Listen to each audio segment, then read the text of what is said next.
Hello dear friends, welcome back to our channel Little Stars TV. अगर आपको हमारी videos पसंद आती हैं तो चैनल को सब्सक्राइब जरूर करें और बेल आइकन प्रेस करना ना भूलें ताकि हमारी हर नई और इंटरेस्टिंग स्टोरी सबसे पहले आप तक मिल सकी। तो बिना देरी के चलिए शुरू करते हैं आज की एक और ब्यूटीफुल और एक्साइटिंग स्टोरी।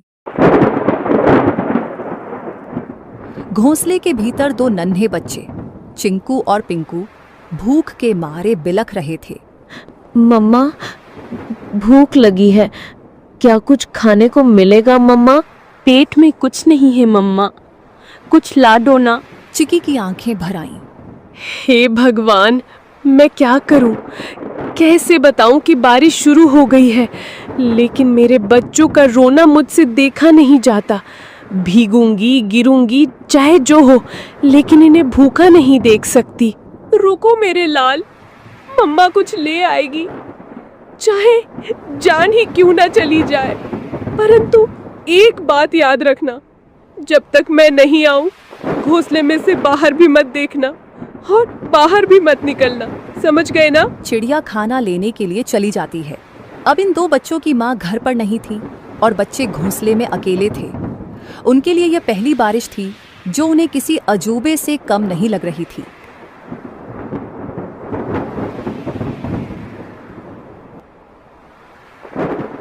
चिंकू बार बार गर्दन बाहर निकालकर देख रहा था।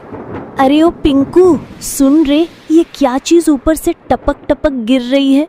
कोई रो रहा है क्या? पिंकू घोंसले के कोने में दुबक कर बैठा था। अबे मूर्ख, रोने की आवाज नहीं है ये, बारिश है बारिश, आसमान बरस रहा है। पर ये आवाज कितनी डरावनी है, और पानी, इतना सारा पानी कहाँ से आता है रे? मत देख बाहर, मम्मा ने कहा था बिजली चमकी तो घोंसले समेत भस्म हो जाओगे। चिंकू सहम गया। हवा के साथ पानी की बौछारें घोंसले तक पहुंचने लगी थीं। दोनों भीगने लगे। मम्मा कब आएगी पिंकू? भूख लग रही है यार, और डर भी। पिंकू कुछ नहीं बोला, उसकी आंखों में चिंता थी। मम्मा ने कहा था कि अगर मैं देर से लौटूं तो घबराना मत, चुपचाप बैठे रहना, डर से बड़ा कोई शिकारी नहीं होता। चिकी चिड़िया को जंगल में कुछ गेहूं मिले। उसने वो गेहूं को अपनी पतली टांगों से पकड़ा और तेज बारिश में फिर से बच्चों के पास लौटने की ठान ली। बारिश और हवा में अपना जोर दिखाना शुरू कर दिया था। उसे ना चाहते हुए भी एक पेड़ की डाल पर बैठना पड़ा। हे राम, बच्चे अकेले हैं, घोंसला खुला है और ये बारिश बढ़ती ही जा रही है। यदि बारिश थोड़ी सी भी कम हो तो मैं सीधी दौड़ती हुई उड़कर अपने बच्चों के पास पहुंच जाऊंगी। तभी बगल की डाली पर टोनी तोता फुर्र से आकर बैठा। अरे टुनी बहन, तू यहाँ क्या कर रही है इस तूफानी बारिश में? तुझे होश भी है कि बच्चे अकेले हैं? टोनी भाई, क्या करूं, उड़ नहीं पा रही, पंख गीले हो गए हैं। बहन, कल की बात बताऊं, मैं कबूतर बहन के घोंसले के पास से जा रहा था। क्या हुआ वहाँ? बहन, एक सांप आया था, बहुत लंबा और काला, चुपचाप डालियों के पीछे पीछे सरकता हुआ सीधा घोंसले तक पहुंच गया। फिर किसी ने देखा नहीं? मैंने देखा, मैं ऊपर ही उड़ रहा था। जब देखा कि सांप कबूतर के बच्चों के ऊपर झपटा, मैं चीखा जोर से, सांप सांप! सब पक्षी इकट्ठा हो गए, लेकिन तब तक बहुत देर हो चुकी थी। वो दो बच्चों को निगल गया बहन। चिकी सन्न रह गई। टोनी का चेहरा भावुक हो उठा। और जब कबूतर बहन आई ना, वो तो जैसे पगला गई थी। अपने घोंसले के पास आई तो देखा कि एक बच्चा खून से लथपथ पड़ा है और दो तो दिख ही नहीं रहे थे। वो बार बार पुकार रही थी, मेरे बच्चे, मेरे लाल, कहाँ चले गए तुम? उसके आंसू रुक ही नहीं रहे थे। अपने बचे हुए एक बच्चे को उसने पंखों में दबा लिया और फिर चुपचाप बैठ गई, जैसे दुनिया ही खत्म हो गई हो उसकी। मैं बता नहीं सकता कितना दर्द था उस माँ की आंखों में। टुनी की आंखें भर आईं। टोनी बोला, तू समझ रही है ना बहन, ये बारिश सिर्फ पानी नहीं लाती, भूख से तड़पते शिकारी भी लाती है। जल्दी निकल, पेड़ों की आड़ लेकर जा, मत रुक अब। चिकी चिड़िया उड़ती है और अपने घर की ओर जाती है। बारिश चल रही थी, लेकिन अंधेरा गहरा था और ठंडी हवा अब भी तीर की तरह चल रही थी। बस कुछ ही दूर और चिंकू पिंकू मेरा इंतजार कर रहे होंगे। तभी सामने से दो काली परछाई आई। ओए चिड़िया रानी, कहाँ चली बारिश में? चिकी चौंक गई। सामने दो शिकारी पक्षी रास्ता रोककर खड़े थे। आज तो किस्मत चमकी है, बारिश में भी नसीब ने हमें गरम गरम चिड़िया भेजी है। आज हम चिड़िया तुझे खा जाएंगे। अब चिकी चिड़िया के सामने यह नई मुसीबत आई थी। चिड़िया ने सोचा, इस बार मैं नहीं बच सकती, क्योंकि आज दोनों दरिंदे बदमाश इकट्ठा होकर आए हैं। मुझे आज बल से नहीं परंतु दिमाग से काम लेना होगा। उसके दिमाग में एक आइडिया आया। जब दुश्मन को हराना हो तो उनमें फूट डालो, जिसे दुश्मन की ताकत आदि हो जाती है। तुम दोनों बहादुर शिकारी हो ना, और मुझे खाना चाहते हो ना, परंतु तुम दोनों में से जो सबसे बड़ा शिकारी और सबसे ज्यादा ताकतवर होगा वही मुझे खाएगा। मैं तो सबसे खतरनाक हूँ, पंखों से पंजे तक मौत हूँ, मौत। तेरी औकात नहीं मेरे सामने, मैं तो उड़ते परिंदे गिराता हूँ। तू मुझसे बड़ा शिकारी नहीं हो सकता। तो भेड़ो ना, दिखाओ असली ताकत।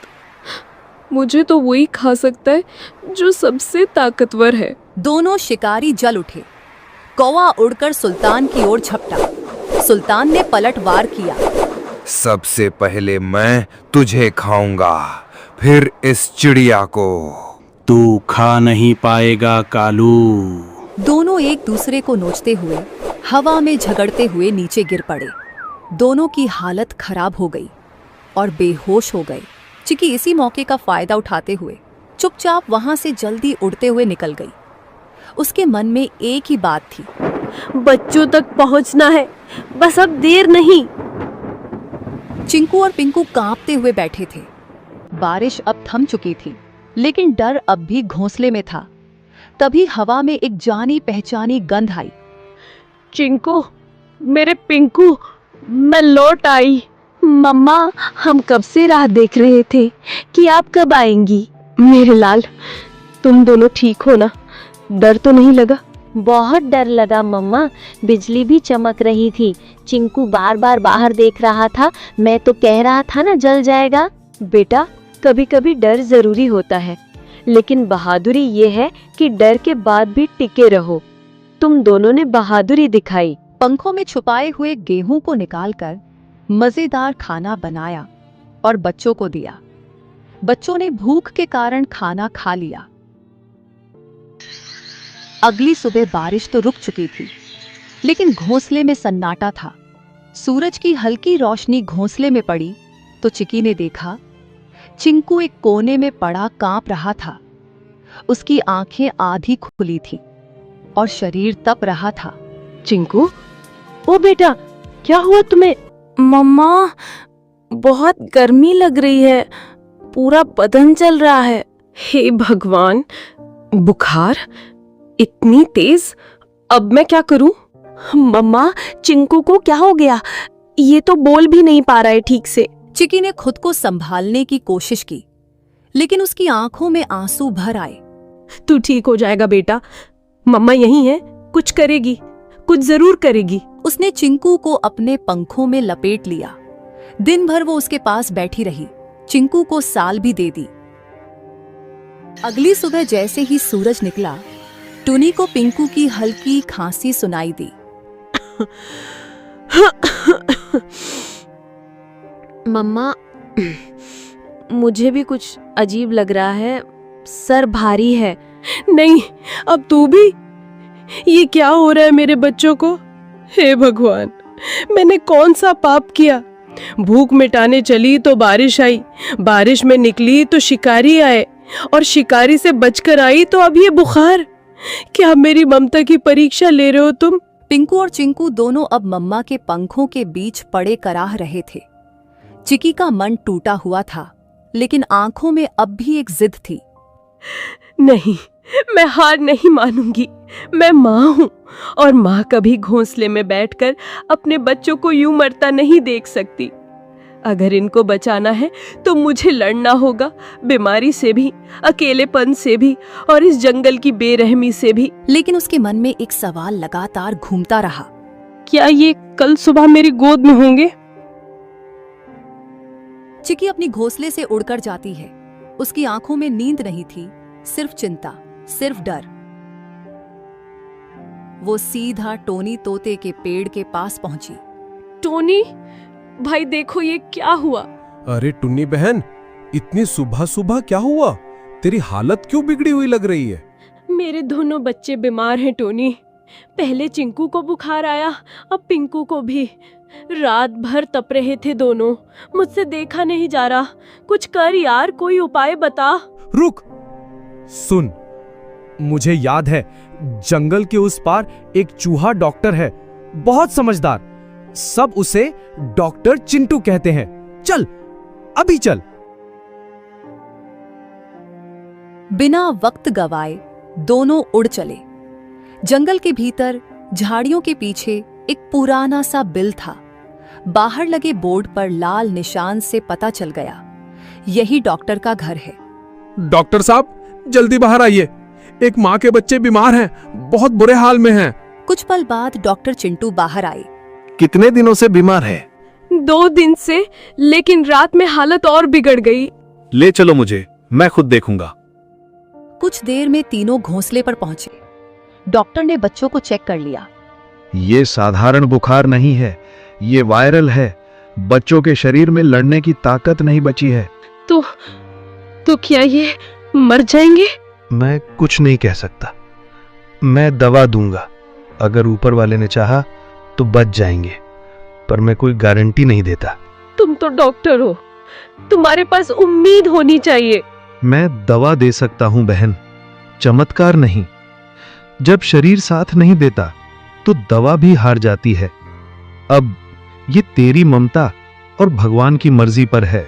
चिकी जानती थी अब उसके हाथ में कुछ नहीं बचा था। वो निकल पड़ी एक उम्मीद में। वो जा रही थी उस पेड़ की ओर जो जंगल के बीचों बीच सबसे ऊंचा था। एक ऐसा स्थान जिसे पक्षी शांत शिखर कहते थे। वहां कोई शिकारी नहीं आता, न चीलें बैठती हैं, न कौवे मंडराते। ये कोई आम डाल नहीं थी, ये वो जगह थी जहां आकाश और आत्मा एक हो जाते हैं, जहां हर पत्ता, हर हवा, हर किरण साक्षात ब्रह्मांड की भाषा बोलती है। चिकी वहां पहुंची, कांपती, थकी हुई, लेकिन जिंदा उम्मीद से भरी हुई। उसने आंखें बंद की और गहराई से सांस ली। हे ब्रह्मांड, मैं तुझसे मांगने नहीं आई, मैं तेरे आगे झोली नहीं फैला रही, मैं तुझसे लड़ने आई हूँ, अपने बच्चों के लिए। उसकी आवाज जंगल में गूंज उठी। मैं एक चिड़िया हूँ, हाँ मामूली, पर मेरी ममता मामूली नहीं। तूने मुझे पंख दिए हैं, लेकिन आज मैं उनसे आसमान नहीं, तुझसे जवाब मांग रही हूँ। क्यों मेरे बच्चों को तूने इस बुखार की आग में झोंका? तू ही बता। उसने आकाश की ओर देखा। उसका शरीर कांप रहा था, लेकिन उसकी आवाज पत्थर तोड़ देने वाली थी। तू सब देखता है ना, तो देख देख मेरे बच्चों की तड़प। अगर तेरे नियमों में न्याय बाकी है, अगर इस जंगल में जीवन के लिए कोई जगह है, तो मेरे बच्चों को लौटा दे, वरना इस शांत शिखर से एक मरे हुए माँ की चीख उठेगी जो पीढ़ियों तक गूंजेगी। बाद उसने आंखें बंद की और गहराई से सांस ली। हे ब्रह्मांड, मैं तुझसे मांगने नहीं आई, मैं तेरे आगे झोली नहीं फैला रही, मैं तुझसे लड़ने आई हूँ, अपने बच्चों के लिए। उसकी आवाज जंगल में गूंज उठी। मैं एक चिड़िया हूँ, हाँ मामूली, पर मेरी ममता मामूली नहीं। तूने मुझे पंख दिए हैं, लेकिन आज मैं उनसे आसमान नहीं, तुझसे जवाब मांग रही हूँ। क्यों मेरे बच्चों को तूने इस बुखार की आग में झोंका? तू ही बता। उसने आकाश की ओर देखा। उसका शरीर कांप रहा था, लेकिन उसकी आवाज पत्थर तोड़ देने वाली थी। तू सब देखता है ना, तो देख देख मेरे बच्चों की तड़प। अगर तेरे नियमों में न्याय बाकी है, अगर इस जंगल में जीवन के लिए कोई जगह है, तो मेरे बच्चों को लौटा दे, वरना इस शांत शिखर से एक मरे हुए माँ की चीख उठेगी जो पीढ़ियों तक गूंजेगी। बाद में चिकी जिस पेड़ पर बैठी हुई थी, वह पेड़ बोलने लगा। जाओ अब देखो। वो उड़कर घोंसले की ओर लौटी। उसका दिल डूब रहा था, लेकिन उस डूब में एक अजीब सी शांति थी, जैसे प्रकृति ने जवाब दे दिया हो। जैसे ही उसने घोंसले में कदम रखा, वैसे चिंकू बोला, मम्मा पानी देना, मेरे होठ सूख गए हैं। चिकी खुश हो गई। अब उसके बच्चे बीमार नहीं थे। मेरे लाल, तुमने जवाब दे दिया, तुमने मेरी पुकार सुन ली। धन्यवाद है इस ब्रह्मांड का कि ऊपर वाले मैं तुझे धन्यवाद देती हूँ जो तूने मेरे बच्चों को मुझे लौटा दिया। अगली सुबह दोनों बच्चे घोंसले के किनारे खड़े थे। आंखें चमक रही थीं, चोंच में ताकत लौट आई थी। चिंकू बोला, अब हम उड़ना सीखेंगे मम्मा। तुम दोनों बारिश से बचे, वायरल इन्फेक्शन वाले बुखार से बचे। अब तुम किसी से नहीं डरोगे। दोस्तों, अगर आपको ये स्टोरी पसंद आई हो तो वीडियो को लाइक करें, शेयर करें और चैनल को सब्सक्राइब जरूर करें। आपका एक सब्सक्राइब हमें और अच्छी स्टोरीज बनाने की मोटिवेशन देता है। मिलते हैं बहुत जल्दी एक और नई और इंटरेस्टिंग कहानी के साथ। तब तक के लिए अपना ख्याल रखिए, मुस्कुराते रहिए। जय श्री